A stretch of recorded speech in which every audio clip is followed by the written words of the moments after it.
Hai, hari ini saya lagi mau bahas tentang sebuah kebijakan yang berdampak di dunia pendidikan dan menurut saya ini sangat sensitif.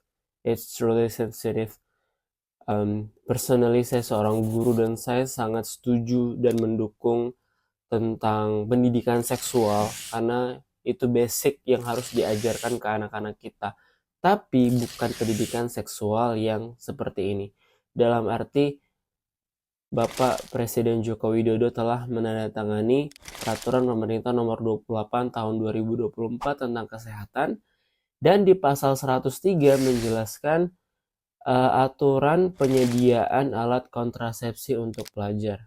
Ya, it's totally wrong ya. Ini semua salah. Karena pendidikan seksual yang saya pahami bukan pendidikan seksual seperti ini, terutama di Indonesia. Karena penyediaan alat kontrasepsi kepada para pelajar itu bukan pendidikan seksual, tapi itu sama dengan membebaskan atau memperbolehkan pelajar melakukan hal yang tidak baik seperti itu.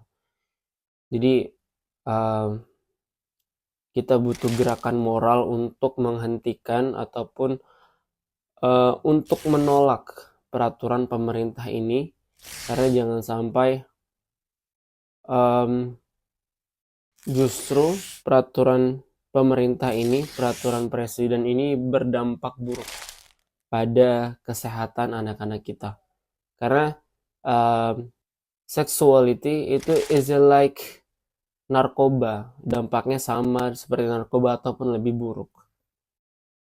Dan sebagai penutup, saya sebagai seorang guru, saya resah dengan berita ini karena sebagai seorang guru saya juga pernah remaja.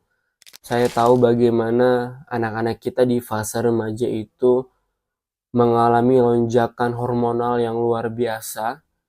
Dan satu hal yang harus kita pahami, they cannot control it. Mereka nggak bisa kontrol itu. Gejolak luar biasa itu mereka nggak bisa kontrol. Maka mereka butuh bimbingan orang dewasa, butuh bimbingan orang tua, butuh bimbingan gurunya.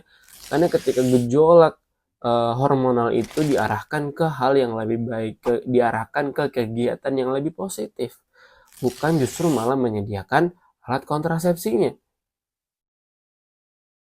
Saya masih nggak ngerti gitu. Jadi itu sama seperti ketika terjadi sebuah kasus pencurian atau terjadi kasus fraud, penyalahgunaan keuangan contohnya. Maka yang harus kita pikirkan adalah bagaimana hal itu tidak terjadi lagi gitu. Bukan justru uncount ya, memperbolehkan dengan indikasi aman gitu, dengan syarat boleh asal aman, nggak boleh nggak gitu juga. Karena gejolak hasrat di anak-anak remaja itu normal dan they cannot control it. Jadi harus diarahkan, diajarkan, dibimbing, diberi pemahaman yang baik, dijelaskan sebab akibatnya, bukan justru malah menyediakan gitu. Semoga peraturan perundang-undangan ini bisa dikaji lebih dalam lagi. At least sebenarnya saya setuju dengan poin-poin yang lain. Kalau poin-poin yang lain baik ya, ada deteksi dini penyakit atau screening. Yang poin B itu pengobatan, poin C itu rehabilitasi, poin D itu konseling.